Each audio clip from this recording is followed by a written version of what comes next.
In today's video, I'm going to talk you through the exercises that you need to do during the latter stages of your hip replacement. So we're probably talking between weeks 2 to 4 post-op plus. Make sure you keep watching until the very end, as I will be giving you some useful hints and tips along the way to help you manage your hip replacement at home. And I'm going to start right now.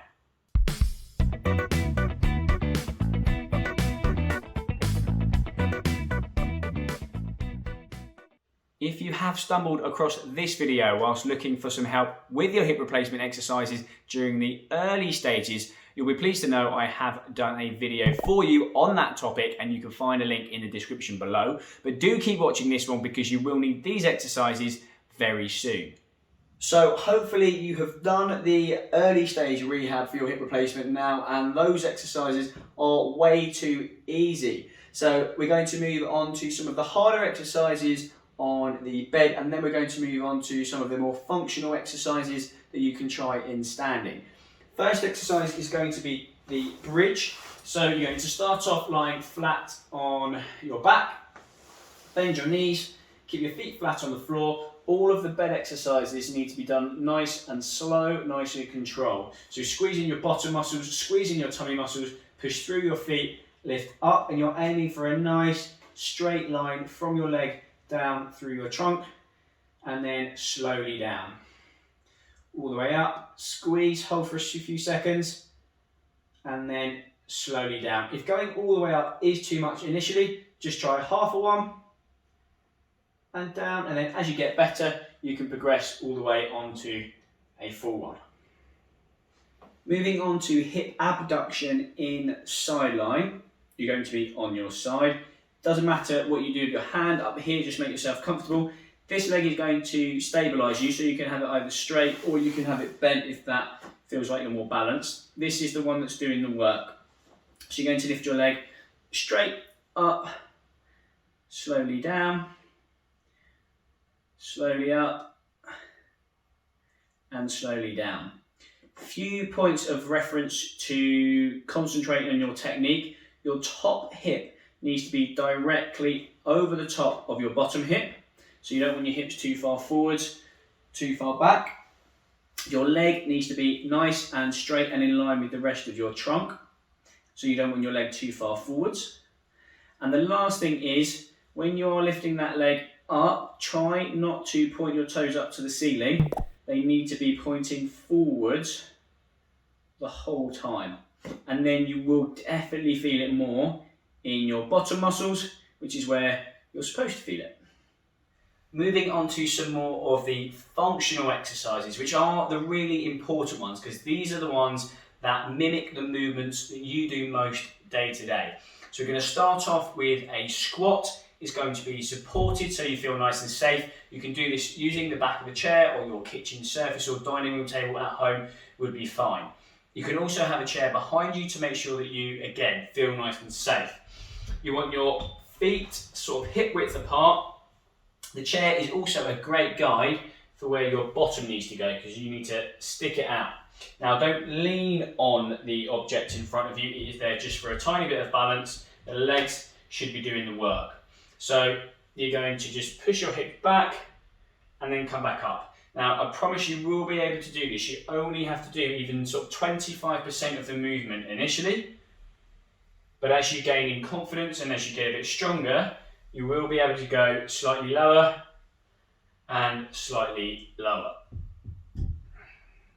We all need to be able to use the stairs again, so we need to practice the stairs. Now, find your bottom step at home if you have one. If not, even if you have like a step down into the garden or up into the front door, you can use that. Make sure you are stable on the banister or the door frame. Now, the leg that's doing the work is going to be the leg on the step. And again, just start off with a very small movement to begin with.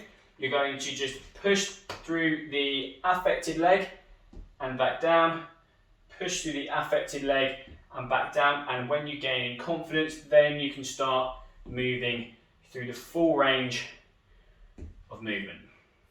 Apologies, I'm interrupting just for a second to say if you are enjoying this video and you would like to know more about osteoarthritis and all other things of pain and rehabilitation, then hit that subscribe button so you get notified every time I release a new video, which I do every single week. Thank you very much for watching and enjoy the rest of this one. Now, a lateral step up, so a step up to the side, is also another great way of trying to work on that glute strength.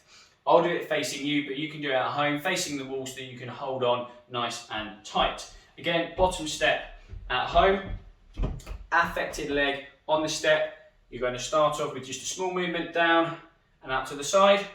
And then as you gain in confidence, you can start going a little bit lower and a little bit lower. Another exercise that is going to be really important in getting back the strength in your hip that is functional is a split squat. Now, I know the squats and maybe the step ups and the split squat may feel a bit daunting initially, but if you try with support on both sides and through a very small range of movement to begin with, you will be able to do it.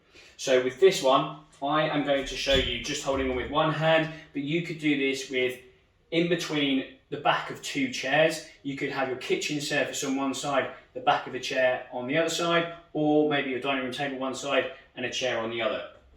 You're going to take a big step out in front of you. You will be tempted, if you're a bit worried, to take a small step, but then you'll be even more off balance, and when your knee comes forwards, it has to come right over the toe, which is not that comfortable. So a nice big step, make sure you're stable, and then you're just gently going to lower yourself down and slowly back up. And as you can see, because I've taken a nice big step, my knee is not coming past my toe. And as we said previously, as you get more comfortable, then you can start going lower and working through more range of movement. You would do this exercise on one side, and then you'd switch over and do the exercise on the other side. Now we're going to work on a deadlift, which is a great way of getting your hamstring strength and that all important glute strength back. Now, I have some weights, but if you don't have weight at home, then you will need to improvise. You can use a rucksack with some cans of food in, or maybe a few books, some hand luggage that you can put some weight in, or you could even nip to the supermarket and get some of those big 5-10 kilo bags of rice that will do the job just fine. So you're going to start off with your feet about hip width apart, slight bend in the knee, and with this exercise, you're looking for a nice straight back throughout the movement. And then you're going to extend up through your hips and your knees. So you might want to try a few without any weight first, just to kind of warm up and get used to the movement. And then when you're ready, you can hold on to your weight, keep that nice straight back, and then extend through the knees and through the hips. And you will feel this in the back of the thighs and in your bottom. We did complete all of these exercises in standing on the early stage rehab. So if you are familiar with them and you do have some resistance band or some ankle weights, then you can just add some resistance to make them harder. I will quickly whiz through those now. So for the hip flexion one, you're going to place the band around the unaffected foot, put the band around the affected foot as well, and you're just going to flex the hip, knee at 90 degrees, hip at 90 degrees, slowly down, bring the foot up, slowly down, and you should feel the muscles working hard in the hip. Moving on to the hip extension, again make sure you're holding on to something so you're nice and stable. Band around the ankles, and then you're just going to bring the leg back. Make sure your toes continue to face forwards, and then bring the foot back to the middle. If you haven't got any of this band and you would like some, I managed to get a set of 4 or 5, and they were no more than £10 off Amazon. So take a look and see if you can find something that you'll find useful. And that is your hip extension. Moving on to your hip abduction, make sure again you're nice and stable, toes facing forwards, and then you're going to keep the knee straight and lift the leg out to the side, slowly back to the middle, out to the side, and slowly back to the middle. With all of the standing exercises, make sure you don't compensate by leaning with your trunk. Try and keep your trunk nice and still throughout the exercise. I hope you found today's video useful. There are some additional resources in the description below the video to help you manage your joint replacement and arthritis better at home. And I'd love to hear from you, so do let me know which exercise from today's video that you found most useful in the comments below the video. If you are new to the channel, then do hit that subscribe button so you get notified every time I release a new video, which I do every single week. And if you're feeling very generous, then please do give us a thumbs up to show your appreciation. If you have enjoyed today's video, then you may also like the video that I have put together on the best and worst treatments for osteoarthritis, and there is a whole playlist on the channel to help you manage your arthritis better at home. Once again, thank you very much for watching, and until next time, I will see you again very soon.